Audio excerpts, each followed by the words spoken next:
யாசகம் கேட்டு வந்த பெண்கள் திருட்டில் ஈடுபட்டது தெரிய வந்திருக்கிறது.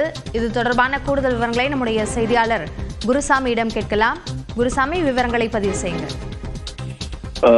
கோவை சரவணம்பட்டி அத்திபாளையம் பிரிவு என்ற பகுதி இருக்கிறது. இந்த பகுதியில் உள்ள ஒரு தனியார் நிறுவனத்தில் யாசகம் கேட்பது போல வந்த வடமாநிலத்தைச் சேர்ந்த பெண்கள் அங்கு இருந்த காப்பர் வயர் மற்றும் பித்தளை உள்ளிட்ட உலோகங்களை திருடி சென்றார்கள். இது தொடர்பான சிசிடிவி காட்சிகள் வெளியாகி இருக்கிறது. இது தொடர்பாக நிறுவனத்தின் முன்பு வைக்கப்பட்டிருந்த பொருட்கள் திருடப்பட்டது தொடர்பாக அந்த நிறுவனத்தினுடைய உரிமையாளர் சரவணம்பட்டி காவல் நிலையத்தில் புகார் அளித்தார். இதனை அடுத்து இது தொடர்பாக சரவணம்பட்டி போலீசார் விசாரணை மேற்கொண்டு வருகிறார்கள்.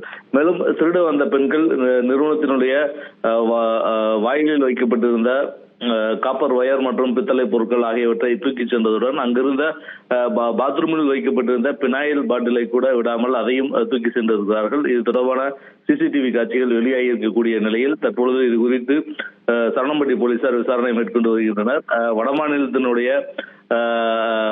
வடமாநிலத்திலிருந்து வந்தது போல இருக்கக்கூடிய நபர்கள் யாசகம் கேட்பது போல வந்து இதுபோன்று பொருட்களை திருடி செல்லக்கூடிய சம்பவங்கள் அடுத்தடுத்து நடைபெறக்கூடிய நிலையில் இது தொடர்பாக சந்தேகப்படக்கூடிய நபர்கள் யாரேனும் இருந்தால் உடனடியாக காவல் நிலையத்திற்கு தகவல் தெரிவிக்க வேண்டும் எனவும் போலீசார் தரப்பில் தெரிவிக்கப்பட்டுள்ளது. இந்த திருட்டு சம்பவம் குறித்த விரிவான விவரங்களுக்கு நன்றி குருசாமி.